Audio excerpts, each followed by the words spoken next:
Les populations doivent agiter la menace d'une grève pour réveiller les gouvernants.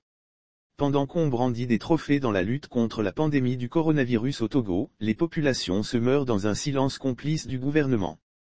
Que fait le ministère du Commerce devant la flambée des prix des produits alimentaires de premier ordre? En mai 2020, on avait entendu dire que les prix des produits de première nécessité étaient encadrés. De même que les prix des produits de protection contre la Covid-19. Si les seconds continuent de demeurer dans une fourchette raisonnable, ce sont les premiers qui risquent de conduire à une indignation généralisée. Si en mai 2020, le directeur du commerce intérieur et de la concurrence avait effectué une sortie pour annoncer les plafonds des prix de certains produits comme le riz, le sucre et l'huile, on se demande où se cache-t-il depuis ce temps.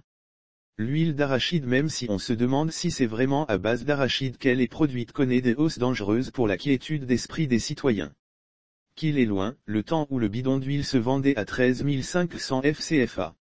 Les autorités ne perdent pas un seul instant pour monter sur leurs grands chevaux, bomber le torse et se satisfaire de figurer parmi sinon en tête des pays qui luttent le mieux contre la Covid. Mais pendant ce temps, comment vivent les populations? 13 500, 15 000, 18 000, 20 000, 22 000, 23 000, désormais, le bidon d'huile dite d'arachide est vendu à 25 000 FCFA.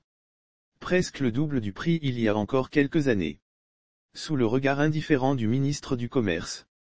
Pendant ce temps, la grille salariale est restée statique, le salaire minimum interprofessionnel garanti, SMIG, n'a pas subi d'augmentation et reste scotché à 35 000 FCFA. Soit moins de 1,5 fois le prix du bidon d'huile.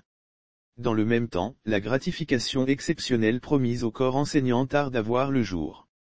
Lorsque le Premier ministre, qui plus est, une femme, était propulsée au perchoir, on avait brandi la promotion de la jante féminine au Togo. Tout comme quand son alter ego à l'Assemblée nationale avait été nommée présidente. Mais très tôt, les populations ont réalisé que seule leur image personnelle leur importait. Les fêtes de fin d'année approchent.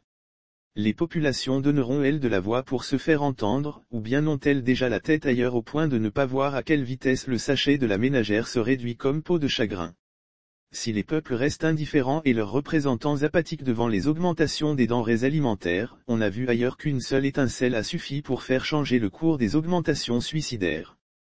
Le prix du maïs est déjà hors des proportions raisonnables depuis un moment.